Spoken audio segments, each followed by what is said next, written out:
नहीं पता चला। लक्ष्मी नारायण के चित्र में ये समझाना पड़े कि पुरुषोत्तम संगम युग में, हाँ, उस चित्र में लिखना पड़ता है पुरुषोत्तम क्या होता है। पुरुषों में उत्तम है, पुरु माने शरीर रूपी पुरी है ना, जैसे कानपुर कहते हैं ना, है तो पुर क्यों कहते हैं, बहुत से लोग वहां रहते हैं ना, तो शरीर रूपी पुरी कौन रहता है। हाँ, ये जो भी 23 तत्व है ना, वो शरीर रूपी पुरी में निवास करते हैं कि नहीं। मालूम कौन कौन से 23 तत्व हैं? पृथ्वी, जल, वायु, अग्नि, आकाश, ये जड़ तत्व भी, और उनके मानिंद चैतन्य देव आत्माएं भी। ये पांचों देव आत्माएं होती हैं कि नहीं है? पृथ्वी माता, जल देवता, समुद्र को देवता कहते हैं कि नहीं है? सागर, सागर भी देवता है ना, सागर देवता।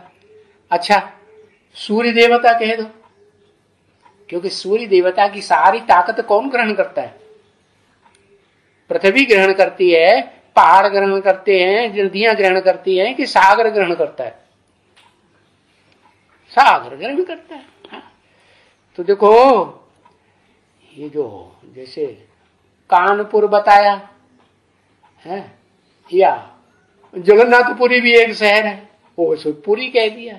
पुर कहो, पुरी कहो, जहां बहुत लोग रहते हैं उसको पुर कहते हैं। तो ये शरीर में भी है, ये ढेर सारे तत्व हैं कि नहीं है?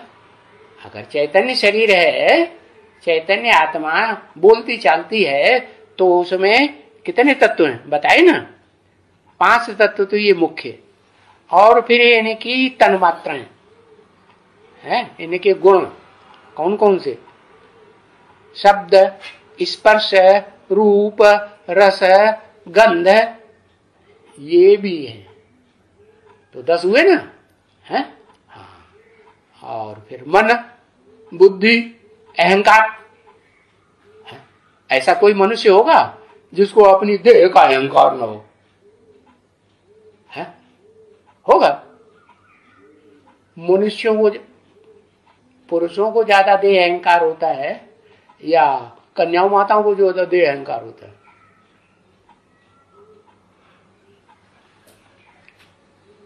है? ज्यादा अहंकार किसको होता है? हाँ, पुरुषों को होता है। अच्छा, कन्याएं माताएं अपनी देह को भूल जाती हैं, सर खोजना शुरू कर दिए हैं। अरे भाई, सुंदर होगा तो अपनी सुंदरता का गुमान रहेगा कि नहीं है? भूल जाएगा। हाँ, वो नहीं भूलता। तो वह कन्याएं माताएं जो हैं, उनको अपनी देह का होना लगा ही रहता है। देखा कि देह का होना है, नहीं देखा। पुरुषों को कहो नंगे हो जाओ, तो वो तो देखो नागा बाबा होते हैं कि नहीं, जैनियों में भी नंगे होते हैं कि नहीं। हाँ, जो दिगंबर जैनी होते हैं, और उनमें जो बड़े बड़े साधु होते हैं वो नंगे ही रहते हैं, तो उनको तो देहभान रहता नहीं, छोड़ देते हैं, उन्हें कोई देहभान नहीं कि हाँ कोई अब क्या कहेगा, है ना। और कन्या माता है, चाहे जैनी हो चाहे हिंदू वाले वो नागा बाबा हो, वो कन्या माताएं अपने कपड़ों को उतार देती हैं, उतार देती हैं। ओ नहीं उतारती, क्यों है? वो उनको देहभान रहता है ना।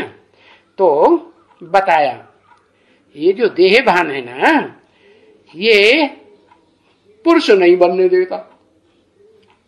पुरुष माने आत्मा नहीं बनने देता, आत्मा नहीं बनने देता। अच्छा, आत्मिक स्थिति वाली इस दुनिया में कोई आत्मा नहीं होगी जो प्रैक्टिकल में आत्मिक स्थिति में रहे। कौन?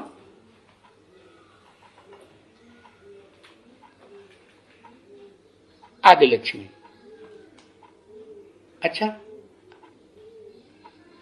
हाँ, कोई अम्मा परस्त होते हैं तो अपनी अम्मा ही याद आती है, बप्पा भूल जाता है। जैसे वो है ना, वो देवी की पुजारी, जय माता दी जय माता दी, सारा दिन जय माता दी बोलते रहेंगे।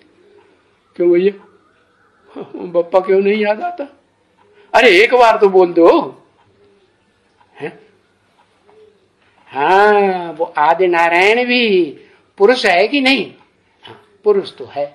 फिर आदि नारायण जो है वो पुरुषार्थी जीवन में पुरुष है, या संपन्न स्टेज जब बन जाती है, पुरुषार्थ संपन्न हो जाता है, तब ही पुरुष है असली।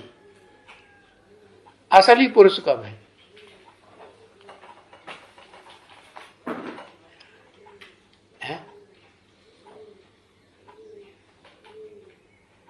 जब संपन्न बनता है तब असली पुरुष है।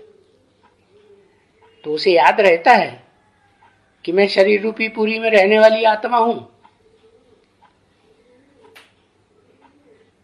ज्ञान तो बुद्धि में रहता है कि हाँ 84 जन्म जो लिए हैं षष्ठी रूपी रंगमंच पर, उसमें तो मैं पुरुष का जन्म लेता हूं। ज्यादा जन्म पुरुष का लेता है कि नहीं? सबसे जास्ती वही लेता है। तो उसे भान रहेगा कि नहीं कि मैं पुरुष के रूप में पार्ट बजाने वाली विशेष आत्मा हूं?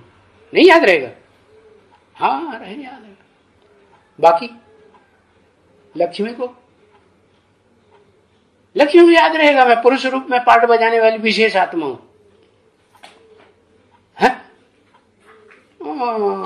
उसको तो देखो पुरुषार्थी जीवन में भी देवभान छूटता है? छूटता है?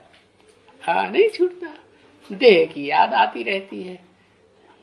ये कन्या माताओं का शरीर जो होता है ना, सुंदरता में अच्छा श्रेष्ठ माना जाता है ना मोस्टली। हाँ, तो देखो पुरुषोत्तम माना ही